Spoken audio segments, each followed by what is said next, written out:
Olá, querido aluno, olá, querida aluna, seja muito bem-vindo, seja muito bem-vinda a mais um módulo do nosso curso de redação para o Enem. E este é um módulo muito especial porque eu vou falar sobre formação de repertório sociocultural. Nesta primeira aula deste módulo sobre repertório sociocultural, eu vou apresentar a você o conceito de área temática e também a ideia, o conceito de pertinência e produtividade, conceitos estes inseridos no processo de correção da redação do Enem a partir de 2017, tá bom? Então nós vamos conhecer todas as áreas temáticas que o Enem já explorou ao longo de todos esses anos para gerar tema de redação para o Enem, e são estas áreas temáticas que devem nortear o seu estudo sobre a formação de repertório sociocultural. Tudo certo? Além disso, vamos tratar do conceito de pertinência e de produtividade também. Na segunda aula, eu vou falar sobre o uso do repertório sociocultural na introdução, as estratégias, as possibilidades que você tem para usar repertório na introdução. E na terceira aula, eu vou falar como você deve utilizar repertório sociocultural nos parágrafos de desenvolvimento. E nós não vamos falar de repertório sociocultural na conclusão, na proposta de revisão, porque não há espaço para isso. Já é um espaço muito exclusivo para a construção de uma ou mais de uma proposta de intervenção. Então não há espaço para falar de repertório sociocultural na proposta de intervenção, ou seja, na conclusão da redação do Enem, tá bom? Muito bem, então para sermos objetivos, vem para cá para a tela do meu computador comigo, que eu quero mostrar para você o conceito de áreas temáticas e como é que eu cheguei na identificação de 7 áreas temáticas já utilizadas pelo Enem e, de modo mais específico também, uma oitava área temática que ainda não foi explorada pelo Enem, mas eu acho sim que você deve considerar também nesse processo de formação de repertório sociocultural, tá bom? Vamos lá então. Primeira área temática é a área temática da intolerância. Eu vou mostrar para você aqui, fazer um retrospecto de como isso já foi cobrado no Enem. Uma segunda área temática é a violência. Também já foi explorado pelo Enem mais de uma vez, como na produção de tema de redação. Depois nós temos a desigualdade, questões ligadas à desigualdade. Temos também a parte de educação, né, que já foi alvo, né, essa área temática já foi objeto de tema para o Enem, ou já deu origem a temas do Enem, de redação do Enem. Meio ambiente também, já por 2 vezes isso já aconteceu, isso já foi responsável, nessa área temática foi responsável pela construção de 2 temas de redação. Também nós temos questões ligadas à internet, né? A partir de 2011 isso começou a ser explorado pelo Enem. Nós temos também cidadania, né? Simplesmente aqui naquela acepção de direitos e deveres do cidadão, tá? E aqui em vermelhinho, porque nunca foi cobrado a parte de saúde, nunca foi cobrado na redação do Enem, tá bom? Vamos então fazer uma análise regressiva do Enem 2019 até o Enem 1998 e verificar aqui como que nós podemos enquadrar esses temas abordados no Enem em determinadas áreas temáticas, ou seja, nas áreas temáticas que eu já apresentei para você. Vamos lá então? Enem 2019, qual que é o tema? Democratização do acesso ao cinema no Brasil. Como é que a gente pode enquadrar isso daqui? Podemos enquadrar, por exemplo, na área de cidadania, quando eu penso numa questão de direitos e deveres. Olha, democratizar o acesso, facilitar o acesso das pessoas a bens culturais, é um aspecto da cidadania, entende? Então você pode trabalhar por isso. É claro que você poderia explorar aqui alguma coisa ligada, por exemplo, à desigualdade, de mostrar que uma parcela da população brasileira, né, porque vive em condições de bastante né, desiguais, não tem condições de ter acesso ao cinema. Dá para explorar sim outras áreas. Nunca uma análise, dependendo do tema, uma análise nunca é estanque, nunca é fechada, conforme eu vou exemplificar daqui para frente também, tá legal? Vamos lá, 2018, nós temos aqui em 2018 a manipulação do comportamento do usuário pelo controle de dados na internet. Muito bem, o que eu penso aqui? Já está muito claro para mim aqui, olha, internet é uma área temática que eu poderia então explorar o meu repertório sociocultural, tá? Então se eu já tenho um repertório sociocultural ali preparado para temas ligados à internet, é agora que eu vou buscar para construir essa redação, beleza? 2017 nós temos aqui desafios para a formação educacional de SUS no Brasil. A princípio, o que eu posso fazer? Formação educacional. Posso pensar em educação, né? Então eu posso explorar repertório sociocultural da área de educação. Mas como eu estou falando, por exemplo, desafios para a formação educacional de surdo no Brasil, o que eu posso explorar? Desigualdade, questões ligadas à desigualdade. Como assim, professor? Ora, o surdo, dependendo do contexto em que ele está inserido, ele não tem as mesmas condições de igualdade para o aprendizado. Então eu posso muito bem explorar essa área de desigualdade, tá? Ainda assim, eu posso, por exemplo, explorar algum aspecto ligado à intolerância praticada contra os surdos no contexto da sala de aulas, tá bom? Então, posso explorar aqui 3 áreas, buscando repertório sociocultural. Não quero que você se feche só numa área temática quando olhar para o tema. Verifique as possibilidades de você explorar outras áreas temáticas em busca do seu repertório sociocultural, beleza? 2016, nós temos um tema aqui que é caminhos para combater a intolerância religiosa. Muito bem, olha. Aqui está bem clássico aqui, intolerância, é a nossa área temática, tá? A área temática da intolerância. 2015, a persistência da violência contra a mulher na sociedade brasileira. Também está muito claro, está bem claro o que se trata de violência.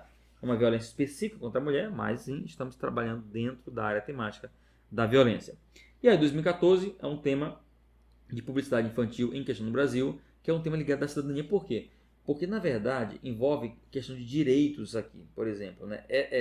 Do ponto de vista legal, né, ético, moral, é aceitável publicidade infantil direcionada para as crianças. Então, tem esse aspecto aqui da cidadania, do que pode, do que não pode, da moralidade, da ética. Então, vou colocar isso aqui dentro da área da cidadania, tá? Daquilo que pode, daquilo que não pode ser praticado em nossa sociedade, beleza? Vamos pegar o 2013 aqui. Efeitos da implantação da lei seca no Brasil. De novo, lei seca, obediência à lei, cumprimento da lei. Nós estamos em que área? Cidadania. Lembrando que eu estou restringindo em muitos momentos a ideia de cidadania é simplesmente o fato de direitos e deveres do cidadão, tá? Então vamos pegar aqui então nesse aspecto de cidadania e colocar a ideia aqui da lei seca, de trabalhar com esse tema dos efeitos da implantação da lei seca no Brasil. 2012, temos o tema movimento imigratório para o Brasil no século XXI. Eu já acho que isso é um tema que dá para explorar mais de uma área. Por exemplo, nós podemos explorar a área da cidadania. Qual que é o direito do imigrante aqui no Brasil, né? O que ele tem de direito? Ele também deve ter os seus direitos, não é isso? Então, posso também explorar pela questão da desigualdade, como que é tratado o imigrante ao chegar em nosso país, quais as condições em que ele é submetido, tá? Eu posso trabalhar a questão de desigualdade. Posso também ainda explorar alguma coisa ligada à intolerância. Como assim, professor, intolerância? Exatamente, intolerância. Por que intolerância? Porque o imigrante é tratado em muitos momentos aqui com intolerância. É a famosa, né, xenofobia, essa aversão ao estrangeiro. Em 2011, o tema foi Viver em Rede no século XXI, os limites entre o público e o privado. Viver em rede aqui, estamos no campo das redes sociais, tá? E da internet de um modo geral, da internet. Então o tema aqui, a área temática aqui, melhor dizendo, é internet. Aqui teve uma abordagem sobre redes sociais, né? Aquilo que se pode postar, aquilo que não pode, aquilo que é público, aquilo que é de natureza privada. Basicamente essa era a discussão em 2011. Foi o primeiro tema relacionado à internet apresentado pelo Enem. E aí, em 2010, o tema foi sobre o trabalho na construção da dignidade humana. Se eu pego, por exemplo, olha, a perspectiva de que o trabalho é um direito garantido na Constituição, né, naquela parte de direito social, artigo 6 da Constituição, então eu posso enquadrar muito bem dentro de cidadania, vou colocar logo cidadania, mas também, tá, quando eu penso no trabalho, nas condições de trabalho a que são submetidas muitas pessoas, condições subhumanas de trabalho, por exemplo, eu já penso numa questão ligada à desigualdade, tá? Quando eu penso como um direito social, eu penso em cidadania. Quando eu penso como trabalhos degradantes, trabalhos assim, em condições realmente muito complicadas, eu posso pensar numa questão de igualdade, desigualdade a que são submetidos muitos brasileiros, tá bom? Posso ainda pensar em alguma coisa? Não, já foi, né? Desigualdade e cidadania. Vamos agora para 2009. O indivíduo frente à ética nacional. Bom, isso aqui já me leva, é um tema talvez um pouco difícil de produzir, de escrever, de enquadrar, inclusive, em alguma área temática.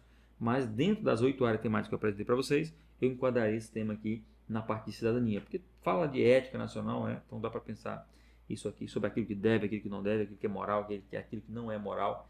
Então dá para enquadrar aqui como um aspecto de cidadania.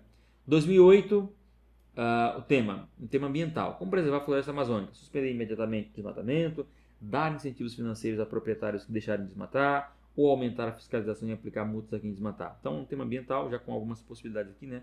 Alguns encaminhamentos para o aluno selecionar e produzir a sua redação. Clássico aqui é um tema ambiental, então não tem nem o que discutir, é meio ambiente, área temática. 2007, o desafio de se conviver com a diferença, estamos no campo da tolerância ou intolerância, o desafio de se conviver com a diferença. Qual a diferença? Ora, toda e qualquer, não está especificando, então é uma referência a todas as diferenças que existem na sociedade, tá? Conviver pacificamente com todas é a ideia. E aí nós temos então intolerância, vamos pegar para 2006, nós temos 2006, o poder de transformação da leitura. Ora, leitura, poder de transformação. E a gente enquadra isso daqui? Enquadra na área de educação, leitura, educação, é verdade? 2015 nós temos o quê? Desculpa, 2005, né? Não 2015, 2005. Nós temos o trabalho infantil na sociedade brasileira. Ora, criança tem que trabalhar? Claro que não. Então, nós estamos numa situação de desigualdade, né? Eu poderia, assim, as crianças são submetidas a uma situação de desigualdade, as famílias de um modo geral, o que obriga essas crianças a trabalharem. Eu também poderia explorar ainda uma questão ligada ao trabalho infantil, né? ligada à cidadania, ao Estatuto da Criança e do Adolescente, criança não tem que estar trabalhando. Eu poderia então pensar muito bem aqui em algum aspecto ligado à cidadania. Deixa eu colocar aqui, cidadania. Como assim, pessoal? Pensar no direito da criança e do adolescente, né? Pensar no ECA, por exemplo. Aí eu quadraria aqui, talvez buscaria algum repertório na área de cidadania. Vamos pegar aqui 2004. 2004 eu posso... Qual foi o tema? Primeiro, como garantir a liberdade de informação e evitar abuso nos meios de comunicação. Aquilo que pode, aquilo que não pode. Aquilo que deve, aquilo que não deve. O que eu faço isso aqui? Coloco dentro da área de cidadania. Legal? E aí, na parte do ano de 2003, o tema cobrado foi a violência na sociedade brasileira, como mudar as regras desse jogo. Ora, já está aqui. A área temática é muito clara aqui. Violência, né? 2003. Violência. 2002. O que nós temos? O direito de votar. Como fazer dessa conquista um meio para promover as transformações sociais de que o Brasil necessita? Ora, direito de votar. Cidadania. Direito. Cidadania. Está muito claro também aqui que isso é um tema que eu posso enquadrar dentro da área de cidadania para buscar o meu repertório sociocultural dentro desta área aqui. Bom? 2001. O que nós temos aqui? Desenvolvimento e preservação ambiental. Como conciliar os interesses em conflito? Estamos aqui mais uma vez com o tema ambiental. Primeiro tema ambiental da história do Enem foi em 2001. Né? Então, vamos agora para 2000. Estamos chegando no início do Enem. Né? O ano 2000 foi direito da criança e do adolescente. Como enfrentar esse desafio? De novo, ECA. Direito da criança e do adolescente. O que eu posso pensar? Em cidadania. E aí eu pego em 1999, segundo tema do Enem, qual que foi? Participação social. Um tema assim, duas palavras só, né? Difícil você captar a ideia do tema. Os textos motivadores iam ajudar um pouquinho nesse aspecto aqui, mas eu posso enquadrá-lo, mesmo sem os textos motivadores, eu posso enquadrá-lo na parte de cidadania, porque tem a ver aqui com participação, com aquilo que o cidadão pode fazer para exercer um papel social, uma função social e de algum modo um aspecto cidadão, uma cidadania, tá? Então, vou enquadrar na parte de cidadania. E 98, primeiro tema de redação do Enem, viver e aprender, muito amplo, muito filosófico isso aqui, né? Era o primeiro tema do Enem, dá para entender que não tinha ainda esse aspecto tão social que se tem hoje. Vamos aqui só para efeito de enquadramento colocar na parte de educação, já que tem a ideia de aprendizagem aqui, né? De aprender. Legal? Finalizamos aqui então uma análise e mostrando que é possível você enquadrar todos os temas que já caíram do Enem em 7 áreas. E aí, repito, nós temos esta área temática aqui, né? Da saúde, que nunca foi responsável por temas de redação, mas pode ser sim que uma hora ou outra essa aqui possa aparecer, tá? Então considere também saúde como área temática aí nos seus estudos, tá legal? E aí, olha só, deixa eu abrir mais um parênteses aqui. O que a gente faz aqui então, né? Nós nos preparamos ao longo do ano escrevendo sobre temas de redação pertencentes a essas diversas áreas temáticas e montando o repertório sociocultural para essas áreas temáticas. Lembra você, né, que me assiste, que acompanha meu curso, que eu tenho um curso específico de repertório sociocultural, explorando todas essas áreas temáticas com argumentos potenciais para essas áreas temáticas, o que eu ainda vou mostrar de maneira mais específica como trabalhar com argumentos potenciais aqui nesse curso, tá bom? Mas já avisando para você que se você quiser dar um passo além, você pode fazer o meu curso completo de redação para o Enem, que eu vou oferecer de bônus para você este curso de repertório sociocultural, que é bastante completo, tá? Então, esse curso de repertório sociocultural já vale muito. Se eu for cobrar em dinheiro, já vale muito. Mas eu vou oferecer de bônus para você participar do meu treinamento e se tornar um aluno, né? Que vai participar das aulas ao vivo comigo, vai ter acesso à minha plataforma de correção e vai ter acesso também à gravação das aulas ao vivo e ainda esse curso específico de repertório sociocultural para a redação do Enem. Legal? Vamos agora então para a parte final da aula, falar dos conceitos de pertinência e produtividade. Primeiro, deixa eu falar um pouquinho sobre esse conceito aqui, que é o de produtividade. Esse conceito foi introduzido no Enem em 2017. Esse conceito aqui de produtividade, 2017. Por que isso? Porque nós tivemos uma mudança de banco em 2017, né? Saiu o Sebrasp e entrou a VUNESP para corrigir as redações. E a VUNESP achou que, na visão dela, algumas redações não mereciam ganhar pontuação de repertório sociocultural, pelo menos a pontuação máxima, porque o repertório estava muito solto, né? Muito desconectado da discussão do texto. Então, a simples presença do repertório não era suficiente, né, no entendimento da VUNESP para gerar a nota de repertório. Então, ela disse o seguinte, olha, tem que fazer sentido, o repertório tem que fazer sentido para a redação. Isso a gente vai chamar de produtividade. O repertório tem que ser produtivo para o texto, senão não vale a pena você atribuir uma pontuação para esse repertório, tá? Então, acrescentou-se a ideia de produtividade que, de maneira bem simples, a informação precisa estar conectada com a discussão do texto e fazer sentido para o texto, para o parágrafo, especialmente em que ele está inserido, beleza?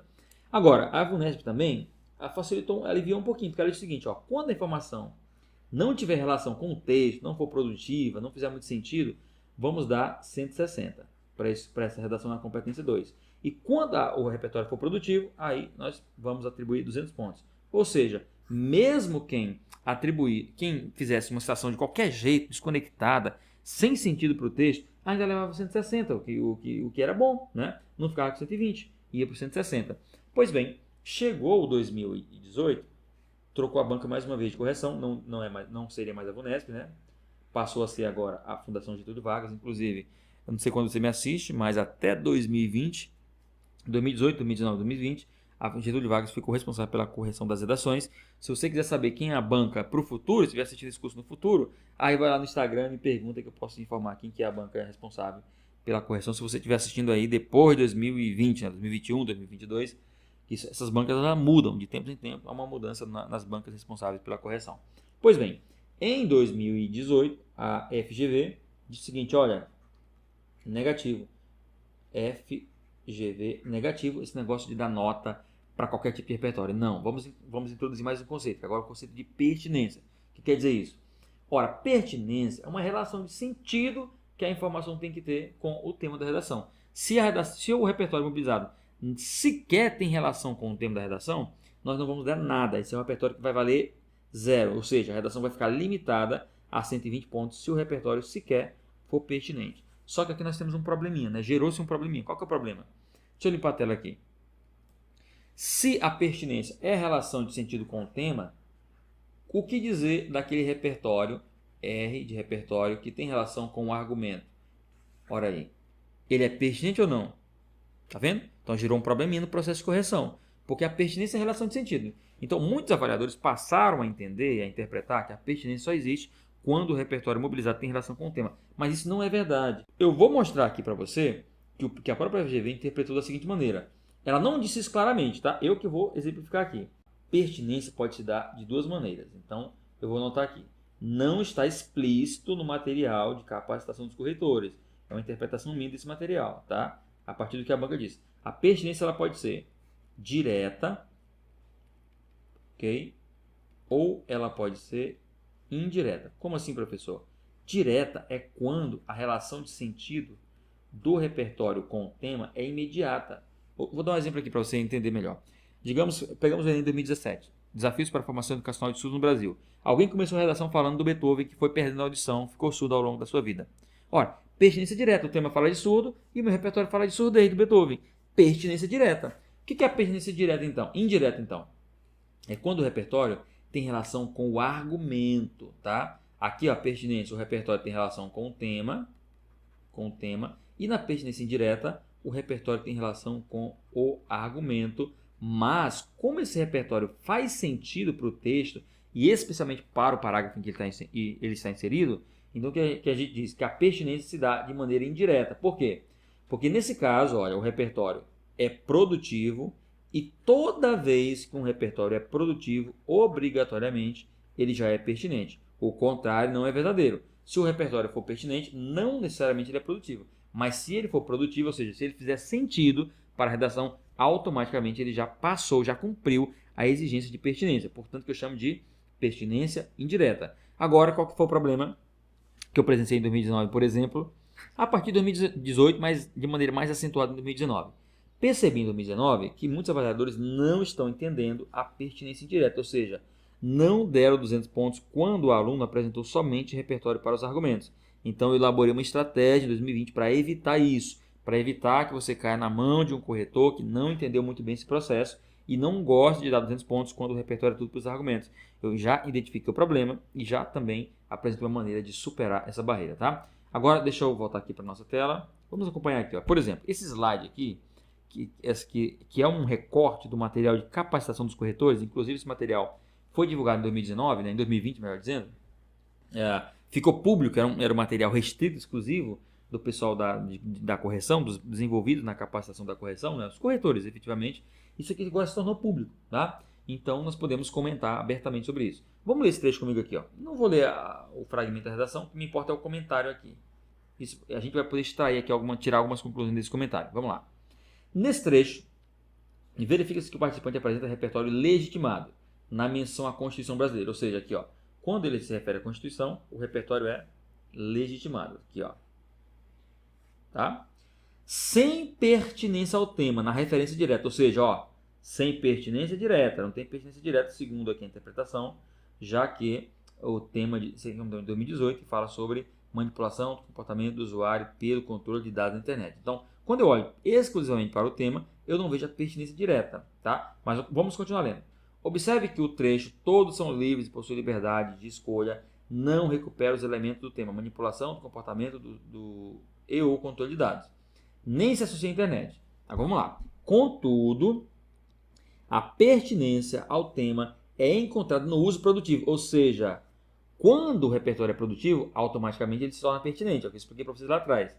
Então, vou repetir. Contudo, a pertinência ao tema é encontrada no uso produtivo que o participante faz desse repertório legitimado, visto que ele vincula a ideia de liberdade à falta de privacidade que os usuários enfrentam no mundo virtual, recuperando o elemento manipulação do comportamento da proposta. Por essa razão, consideramos que o uso produtivo do repertório transformou o repertório, que até então era apenas legitimado, em repertório legitimado e pertinente ao tema. Ou seja, vou repetir aqui, vou voltar aqui. Quando um repertório, vou colocar aqui, ó. Eita, meu R ficou feio, hein? Vamos limpar a tela. Vamos voltar para cá. Quando um repertório, vamos pegar aqui, o repertório pode ser, né? Pertinente. Repertório, vamos puxar a setinha aqui. Repertório pertinente. O que acontece? Essa pertinência pode ser, ó, ele é pertinente ao tema direto, que é a pertinência direta, né? Ou ao argumento, tá bom? Quando o repertório é pertinente ao tema, tem aquilo que eu chamo de pertinência direta para cá, ó. Quando o repertório é pertinente ao argumento, tem o que eu chamo de pertinência indireta, ou com argumento, né? Vou botar um Tzinho aqui. Argumento, tá? Então, o que acontece? Não é aconselhável que você leve apenas repertório pertinente ao argumento.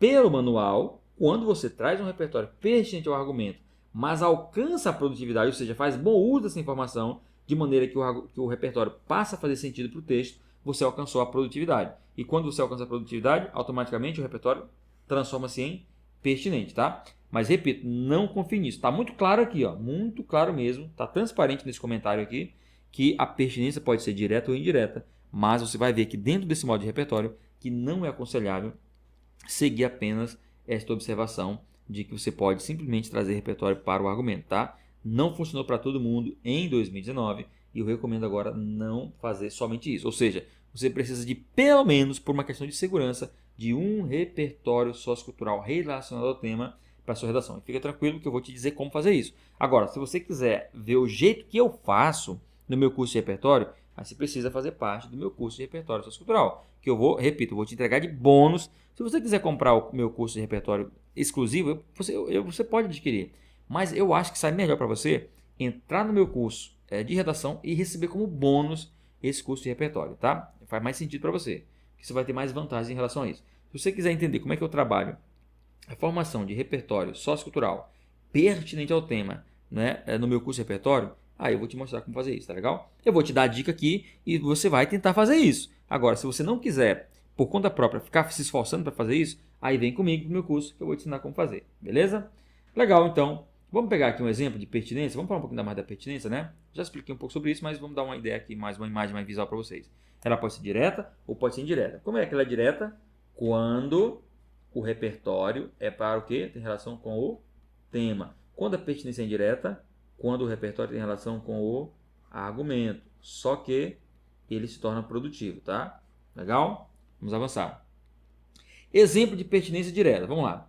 Ressalta-se, ademais, que o acesso ao cinema é dificultado pela questão econômica. Veja bem que o tema é acesso ao cinema, democratização do acesso ao cinema. Esse é o tema. Então nós temos que ter alguma informação relacionada com esse tema para pertinência ser direta. Beleza? Vamos lá. Ressalta-se, ademais, que o acesso ao cinema é dificultado pela questão econômica, dado que, para frequentar tais locais, é necessária uma quantia monetária, a qual pode ser significativa para a população de baixa renda. Dessa forma, sem possuir condições econômicas favoráveis, muitos indivíduos não enxergam o cinema como um meio de entretenimento compatível com suas realidades programáticas já denunciada pelo cineasta Alejandro Iñárritu, eu acho que é essa a pronúncia, né? O qual, em seu discurso após vencer o Oscar de melhor diretor em 2017, criticou a visão lucrativa e pouco inclusiva das empresas de cinema. Observa que o repertório fala de um cineasta questionando essa visão lucrativa do cinema, ou seja, cineasta, cinema e qual é o tema? Democratização do acesso ao cinema.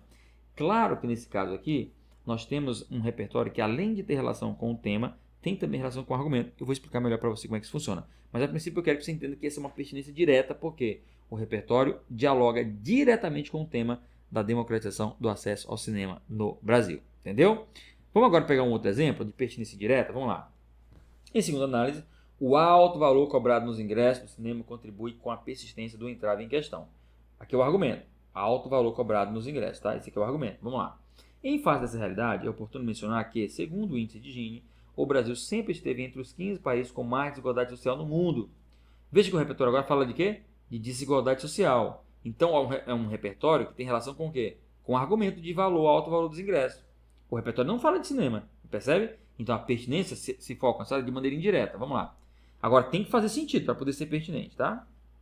De fato, a desigualdade social é um problema recorrente no país. Ponto, né? Tem que ser um ponto aqui. Em decorrência disso, um grande número de pessoas não tem dinheiro para comprar entradas para o cinema, pois, essa vírgula não tem, a prioridade é pagar os gastos com alimentação, aluguel e educação, deixando em segundo plano o lazer. Dessa forma, é preciso reduzir os valores dos ingressos para essa parte da população. Veja você que nesse caso, nós temos aqui uma relação do repertório com o argumento, não com o tema. Mas faz sentido, olha só, os valores dos ingressos são altos, vivemos em um país muito desigual, que as pessoas têm pouco recurso financeiro, e se tem pouco recurso financeiro, não vão dedicar esse recurso para participar de atividades como cinema, já que não são tão essenciais assim para a sobrevivência, para a subsistência. Claro que faz sentido, tá? No entanto, este parágrafo foi extraído de uma redação em que o repertório era todo para os argumentos e não alcançou 200 pontos na competência 2. Mais uma prova daquilo que eu estou falando. Não é bom confiar só nesse tipo de repertório, tá? Você pode muito bem sim ter repertório para os argumentos, mas em algum momento você precisa, por uma questão de segurança, repito, trazer um repertório relacionado ao tema da redação. Tranquilo? Finalizamos, portanto, esta primeira aula, cujo objetivo foi mostrar para você todas as áreas temáticas já exploradas pelo Enem ao longo dos anos e também uma área temática que eu acho uma sugestão que você deve considerar na sua preparação. Além disso, mostrei para você o conceito de pertinência e de produtividade. Espero que tenha ficado tudo muito claro. Se houver alguma dúvida, vai lá no meu Instagram, né, e fala comigo a respeito das dúvidas que de repente você teve durante esta aula, tá bom? Eu já espero por você na próxima aula, na qual vamos falar sobre repertório sociocultural na introdução da sua redação. Vamos lá?